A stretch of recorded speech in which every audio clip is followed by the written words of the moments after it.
You are listening to Sean of the South, and I'm your host, Sean Dietrich, and we are coming to you live to the podcast airwaves and the radios all over the nation. This music you're fixing to hear behind me right now is Barefoot Movement, everybody. Barefoot Movement.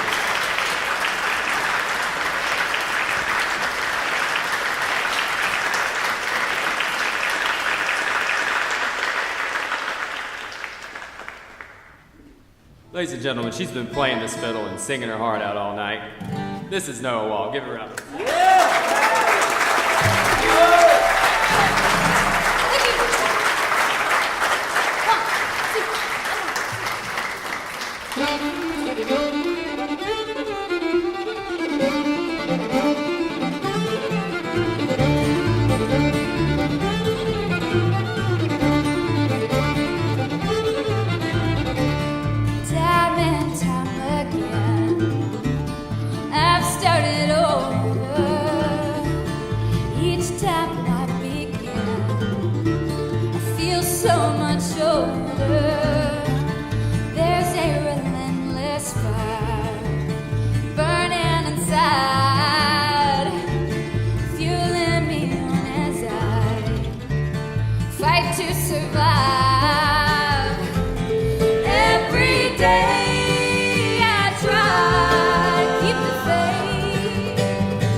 I'm going to read you a little bit of our mail this evening, a little bit of our mail sent in to us from listeners all over the country, good people, small-town people, people who had nothing better to do than to put pen to paper and give us some of their sentiments. Peter Rycock, Erie, Pennsylvania.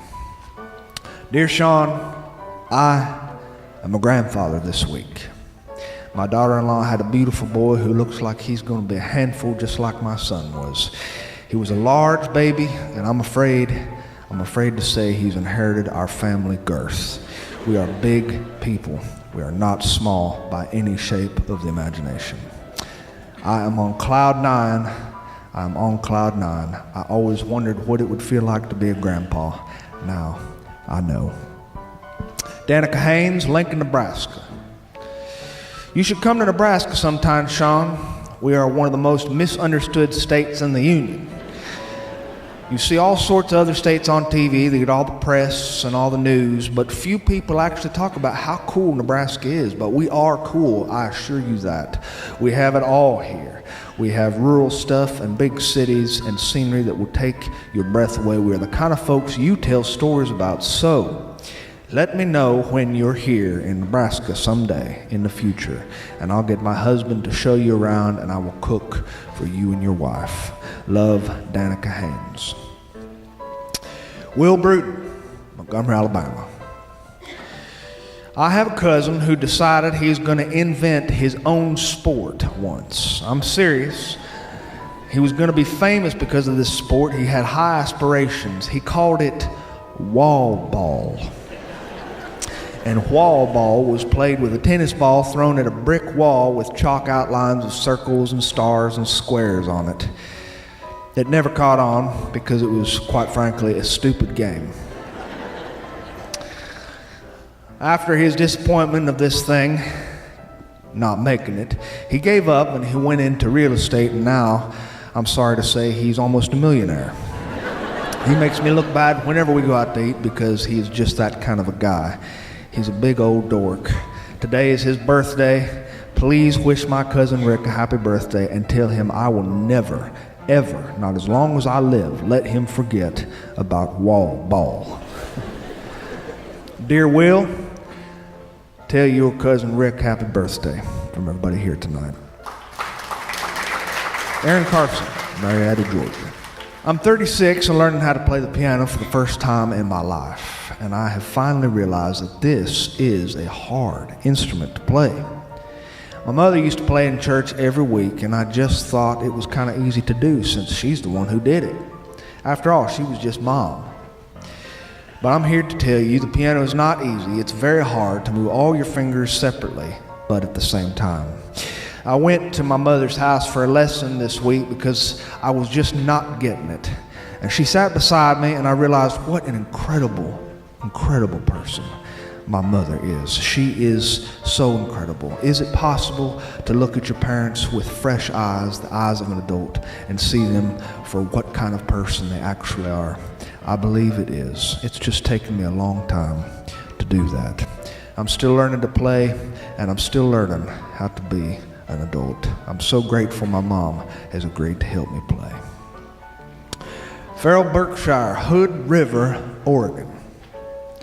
Sean, I was on a boat yesterday, and I saw the most incredible thing.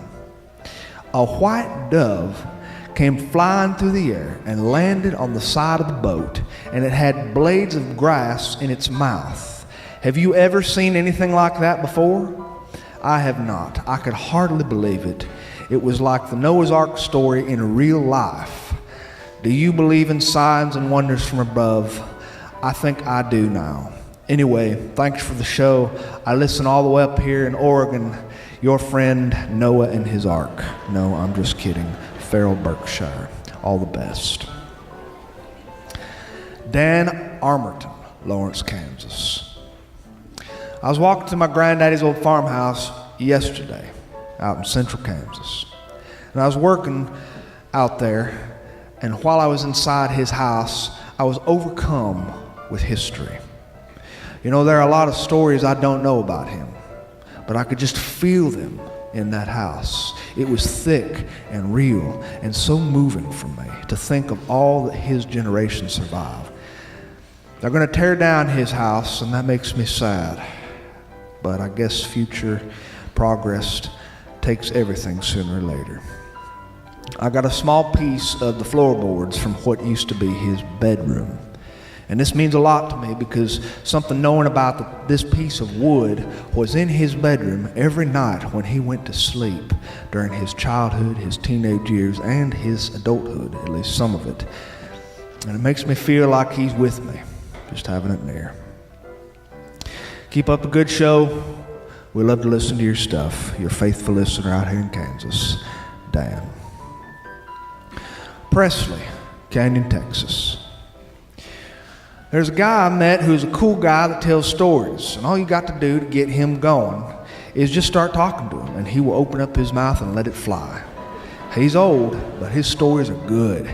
And it just occurred to me that storytelling is a rare art, and it's disappearing in our age. Anyway, I think I'm going to work on a few stories of my own, and I'm going to start learning how to tell them, hopefully in an entertaining way. That's all I wanted to say. Your buddy Presley.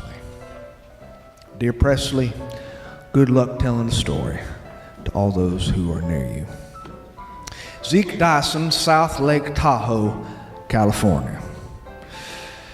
My mother is a woman who is originally from Georgia, who will be turning 68 this week. She is my best friend.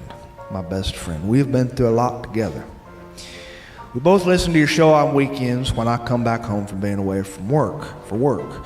She cooks something nice, usually cornbread or biscuits, and we listen. And she likes to pretend that she's back home in Georgia, even just for a few minutes at a time. Thanks for wishing her happy birthday on your show if you can. Her name is Petra. Dear Petra, happy birthday from everybody here tonight. Happy birthday. Mallory, Jacksonville, Florida. Sean, after my divorce, I was lost. I was real lost. I had my 2 kids with me, and they depended on me for everything. And I was just totally without confidence. I was not the me I think I was supposed to be. Really, I was like half of me. Or no, I was more like 1/3 of me. To make a long story short, because I know you don't have all the time in the world, my neighbor at the time was an older man who liked to mountain bike and run and play sports, and he was just the kind of guy who lived life to the fullest. And he offered once to babysit my kids, and I took him up on it. He kind of became a part of our lives. He even invited us over to his house, and he cooked dinner for us and stuff, and he brought me back to life again. He's been like the father I never had, and a grandfather that my kids will never have.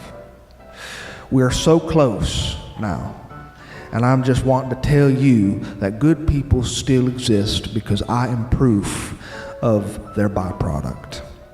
His goodness to me made me what I am right now in this moment. I'm getting married in the fall, and God willing, my neighbor Tony is going to be there to give me away. Thank you for reading my letter. Love, Mallory. Dear Mallory, as my father used to say during weddings, congratulations to the groom and good luck to the bride. Your friend Sean Dietrich. And that's letters from our listeners. We're going to have another tune here from Barefoot Movement, everybody. Barefoot Movement. Thank you. We're going to turn it over to him, Mr. Alex Connerly from Hattiesburg, Mississippi.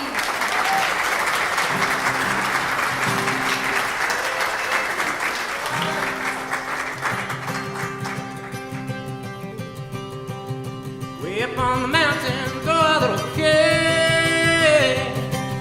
See my candy darling, my pretty Eliza Jane. I'm going to Rocky Island, oh honey, oh.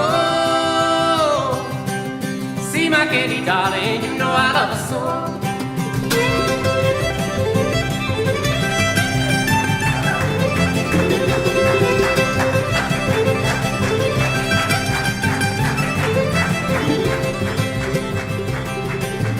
Wish I had a big fat horse, corn to feed him more. Pretty little girl to stay at home and feed him when I'm gone. I'm going to Rocky Island, oh honey, oh. See my candy darling, you know I love her so.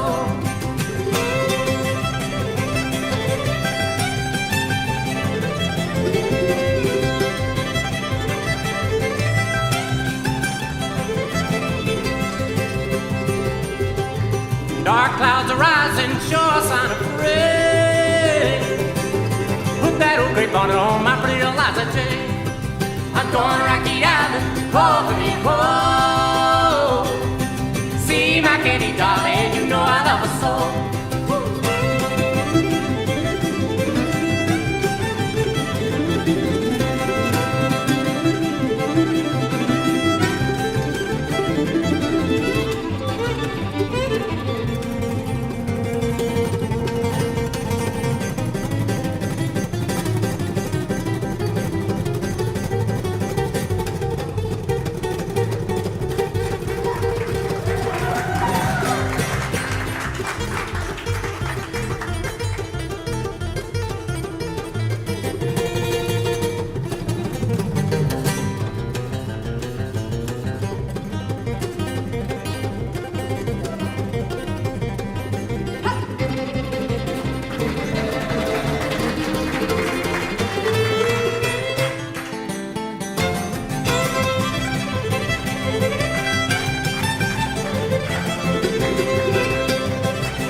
gray bonnet on my pretty Eliza Jane.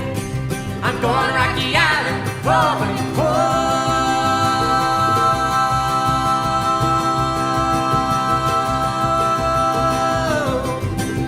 See my candy dolly, and you know I love her so.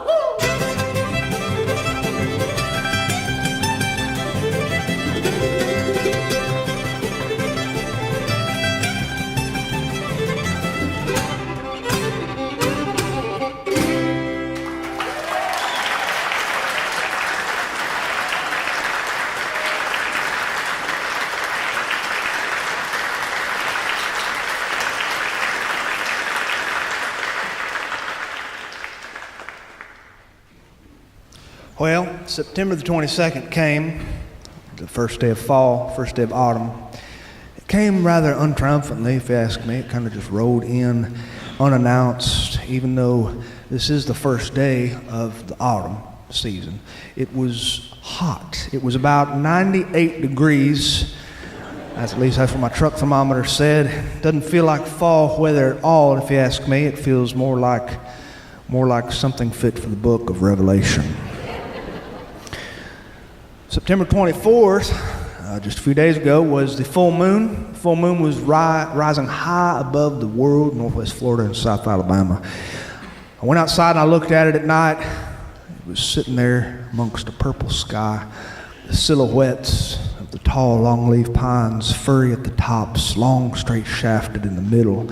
And against that night sky, they resembled old elders, men who'd come before us. They resembled history. Some of these longleaf pines are not as old as you would think they are, but then if you wander into the forest, you're bound to see some longleaf pines that bear cat faces on them. Cat faces are what the turpentiners used to carve into the tree to get the sap from the longleaf pines. Their sap was then shipped off to the naval industry, where it was turned into paint for wooden ships, or Vicks Vapor Rub.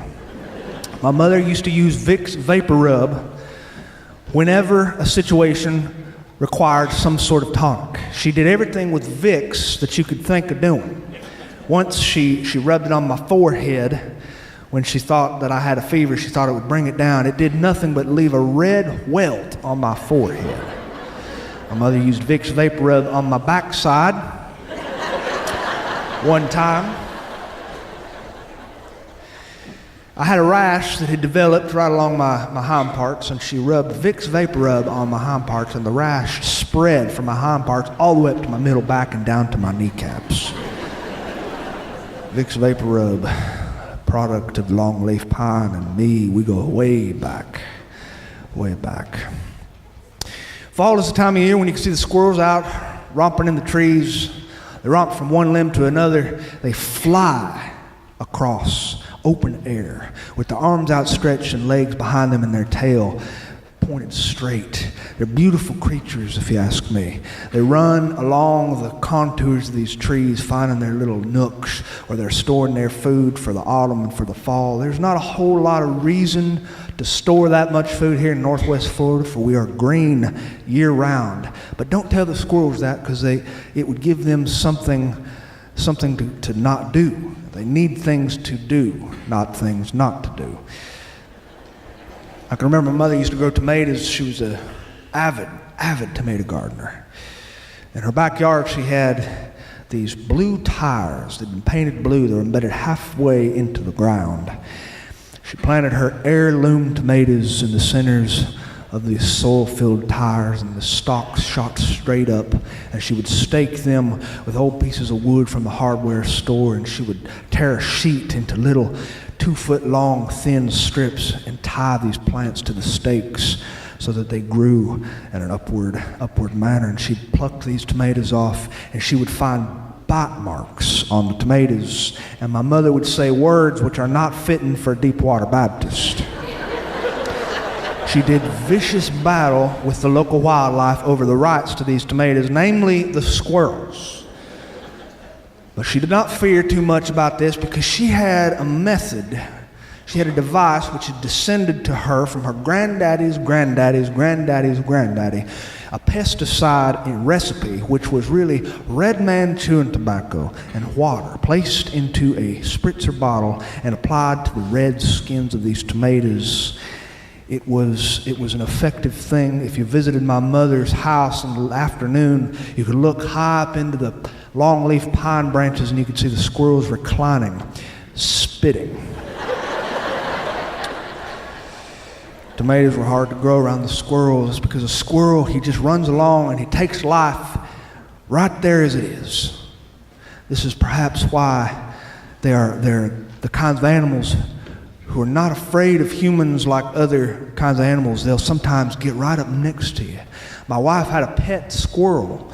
She was eating chili cheese Fritos at the time, and the squirrel came right up her shoulder, reached into the bag of chili cheese Fritos, and wandered off with a handful of them little things in his hand. Sometimes I wonder if they aren't a little more enlightened than we are. They just plunge straight into the business of living, and this is why you can see them flat in the middle of the road.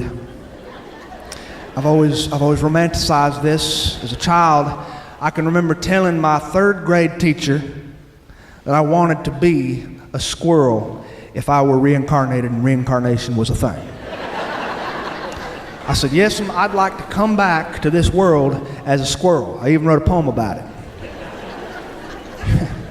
She looked at me, her head spun around 180 degrees. Her eyes became like holy flames. She opened up her mouth, and out of her mouth came what was like a fire hose pressure of Bible verses.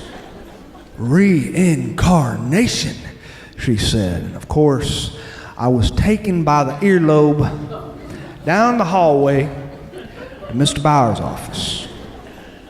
Mr. Bauer was our principal. He was a Methodist man. Christian school, full of all sorts of denominations. Nobody doubted that a Methodist should serve as the principal like Mr. Bauer was. A Methodist would pull you up out of the gutter. That's what I was taught to believe. A Methodist will pull you out of the gutter. A Baptist, well, he will save you. And a Presbyterian, they will educate you. And an Episcopal will introduce you to booze and high society. And then the Methodist will come right behind the Episcopal and pick you up again. That's the Methodist.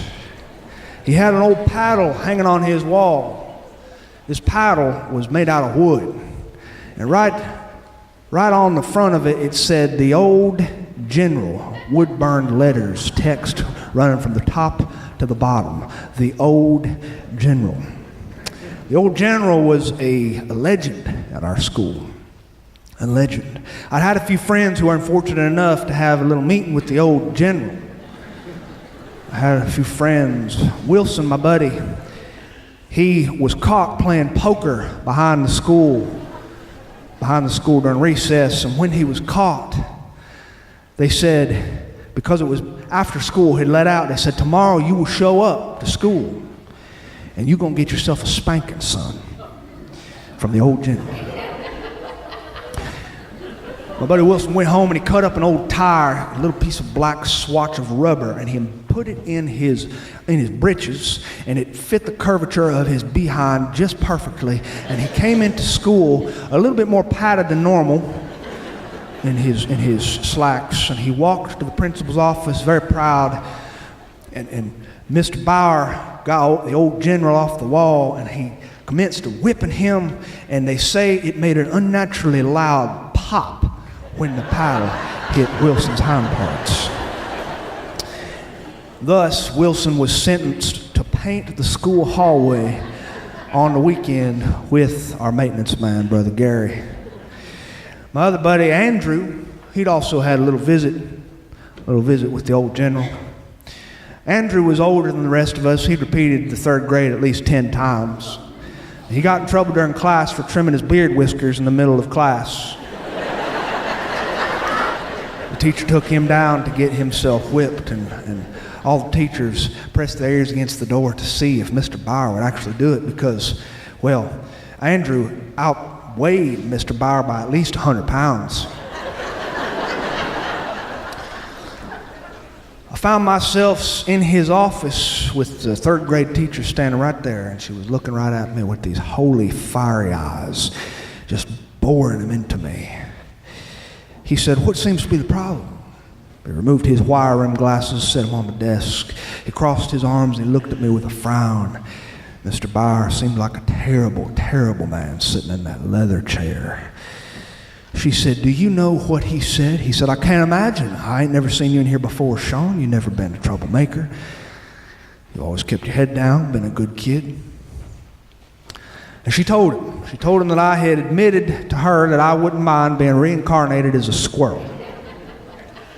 Now, any other woman from any other denomination would have heard such a comment from a third grader, and they might have turned their head, and they might have just thought it was cute and gave you a little pat on the back and said, "Hey, that's lovely. Would you go to your desk and draw a picture of a squirrel parting the Red Sea? Draw a picture of a squirrel at the Last Supper with all his disciples." But she was not Episcopalian. My third grade teacher was a dyed-in-the-wool Pentecostal. Pentecostals are the kinds of people who spend more money on hairspray than they do on their electrical bill every month. She wore denim dresses that brushed the floor when she walked. She did not believe in reincarnation. He said, "Is that true? Did you say that? About being reincarnated as a squirrel?" I said, "Yes, I did." He dismissed the teacher and she left, and he spun his chair around looking out that window, that giant window behind his desk. And I could see the top of his head. It was starting to bob up and down. And he spun around and looked at me. And then he spun his chair back around to the window again, and I saw his head bob up and down. And in that moment I thought, he's really had it now. He's really going to let me have it. And I looked on the wall and I saw an embroidered piece of cloth in a wood and glass frame. And it said, "Fairest Lord Jesus, ruler of all nations." And I thought, dear Jesus, save me. Mr. Bauer turned around and I could see his face was plum red. And he was suppressing a grin. This grin was stretching from ear to ear and made his cheeks all swollen and puffy, and he seemed to be laughing. And with a glorious chuckle, he said, "Did you really say that? That you wanted to come back as a squirrel?" I said, "Yes, sir." He said, "Why not something else like a lion or a shark or a bear? Why a squirrel?" And I said, "Well, sir, we are what we are." He started to chuckle a little bit more. He said, "I'm going to make you a deal. I ain't going to spank you. But you got to pretend like I did."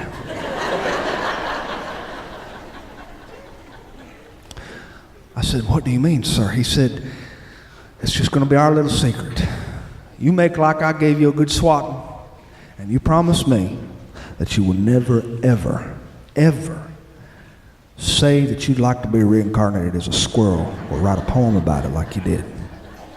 Promise me?" I said, "Not ever?" He said, "Not unless you want that Pentecostal woman showing up on your doorstep with a torch in one hand and a pitchfork in the other." I truly have admired Methodist people after this. There's something about their congregations that really does it for me. I was 18 years old, and I had an opportunity to play piano in the Methodist church because their regular piano player, Miss Betty, had broken her hip and she had to have hip surgery. Up until then, the only experience I'd had with Methodist churches had been playing on the Methodist baseball team. I played on the Methodist baseball team for 2 years, and I was, I believe, looking back at my life, the long tragedy that was my life, I believe I am the reason they lost both those years the regional championship. I was also invited many times to go to the Blue Lake Methodist camp on father-son weekends. I did not have a father. I was raised without one. And so some kind Methodist man and his son would invite me along, and I would go accompany these boys and men to this camp, and we would eat camp food, and we would sing camp songs around a campfire, looking out at the blue lake and getting totally demoralized by the local mosquitoes. Methodists were good to me. Methodists were good to me. I decided that I would play piano in their church, filling in for Miss Betty. I showed up to a Wednesday night choir rehearsal. Never forget it. The rain was falling down like sheets upon the sheet metal roof. It was pelting the world around us. You could smell it on the asphalt parking lot. There's something about a summer rain that I love. I love the smell of wet asphalt. I walked inside the Methodist church. I saw the tall stained glass windows adorning the sanctuary, shooting their multicolored designs all over the pews. It was a sunny day. The rain was raining just in front of the sun. My father used to call this the devil beating his wife. When I got in there, I saw 14 choir members sitting in a little choir loft, and there was a Mason Hamlin piano stained red mahogany with old keys, and the lid was up. And the music minister greeted me. He said, come on in. I understand you play the piano. I said, yes, sir, I do. I learned how to play the piano in the Baptist church when I was 9 years old. 9 years old, I've been playing the piano. My father bought one, and he stuck it in the basement for me to practice. He bought it out of a classified section of the newspaper. He said, well, why don't you play me something? And he opened up the hymnal. He stuck it in front of me, set it on that little music stand, that Mason Hamlin piano, and I looked at it. It was just dots on the page to me. And he looked at me with a knowing look. He could tell that I was musically illiterate. I never did learn how to read music, but I knew hymns. I knew a lot of them. I knew hymns like Precious Lord, take my hand, lead me on, help me stand. I'm tired, I'm weak, I'm whole. I knew songs like softly and tenderly Jesus is calling, calling for you and for me. See by the portals he's waiting and watching, calling, oh sinners, come home. Songs like There's Room at the Cross for You, or Turn Your Eyes Upon Jesus, or Fairest Lord Jesus, Ruler of the Nations, or There's Not a Friend Like the Lowly Jesus, No, Not One, No, Not One. Somebody's knocking at your door, How Great Thou Art, and the fourth verse of Amazing Grace. But I could not read the notes on that page. He said, well, that's fine. How about you just play me a little something? Just play me something. And so I thought real hard on the spot, and I chose my grandmother's and my grandfather's favorite hymn, my mother's favorite hymn. On a hill far away stood an old rugged cross, the emblem of suffering and shame. I played with my little fingers stretching across that piano. And I looked into the choir loft, and I saw 14 choir members leaning back. And they were looking at the ceiling, listening to the sound of that rain serenade my piano. And the music minister stood up, and he walked down to that front pew, and he sat down, and he crossed his legs. He looked at the ceiling, and the sound of the rain just continued. It was a beautiful, beautiful, rushing, whooshing sound. And by the time I got to the second verse of Old Rugged Cross, to the old rugged cross, will I ever be true? Its shame and reproach gladly bear. The people in the choir loft had begun singing with me. One voice, then another, and another. Until the whole choir was singing spontaneous with me. The old rugged cross in harmony. The tenors hit their parts, the altos hit their parts, and the baritones and the sopranos. And when I finished, the Methodist minister gave a small clap. He said, "What a blessing, son. You're a blessing. Do you know that?" I'd never felt like much of a blessing in my life before. I grew up without a whole lot of confidence. I filled in for them for that whole month, Sundays, 4 Sundays in the month, 4 Wednesdays in the month, along with choir practice. I got a little bit better playing the piano too. I was able to play songs in different keys, whereas before I'd had a little hard time playing the key of E or A, because these keys are difficult keys. E has 4 sharps in it, A has 3 sharps in it. This means your fingers have to do gymnastics in order to reach the black keys. And I was repaid not with money from the Methodist people. I was repaid with casserole dishes, cookies, oatmeal raisin, chocolate chip. I was paid with pound cakes, and I was even paid by one tenor. Came down out of the choir loft after everybody else had left and handed me a mason jar of clear liquid. He said, "If you tell anybody I gave this to you, I'll deny it flat out." It was at the beginning of autumn, September, when I finished my first book, my very, very first book.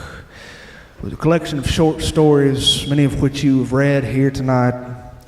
They're so painful and mediocre in my mind that I can't even believe I put them on the paper. I took out all the money in my savings account to help put this book together. Publishing a book yourself is not easy and it's not cheap. It kind of put me into the hole a little bit, and I wondered if I was doing the right thing or not. Confidence, like I said, I don't have it. Leaping from one limb to the next in life takes confidence.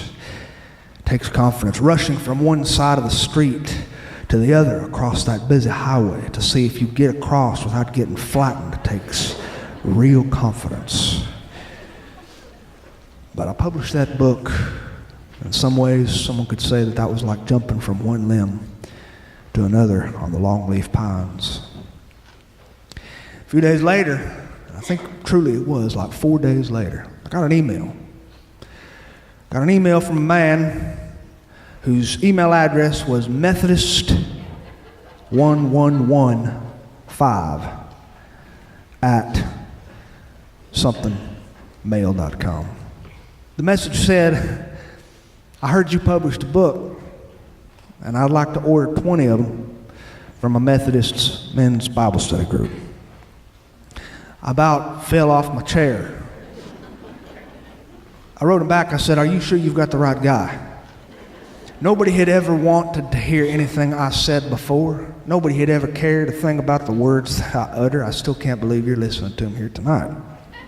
I said, "Listen, I'm going to give these books to you for free because I'm so flattered that you even have an interest in what I do." I packaged them up in a box, gift wrapped them, sent them home. And about 3 days later, I got a check in the mail for the sum total of those books and then a whole lot more. And on the bottom it said, "My favorite story in this book was the one you wrote about wanting to be reincarnated as a squirrel.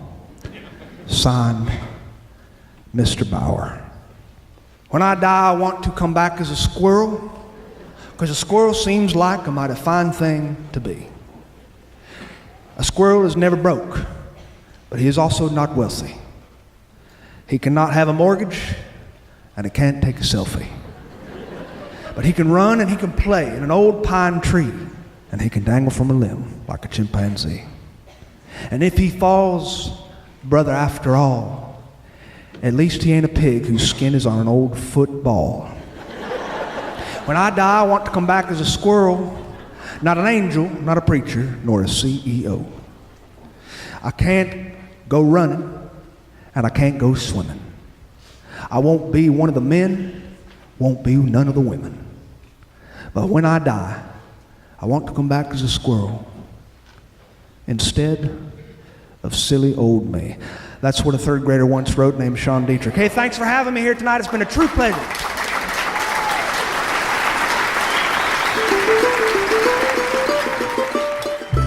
Hey, thanks for listening to Sean of the South. I've been your host today, Sean Dietrich.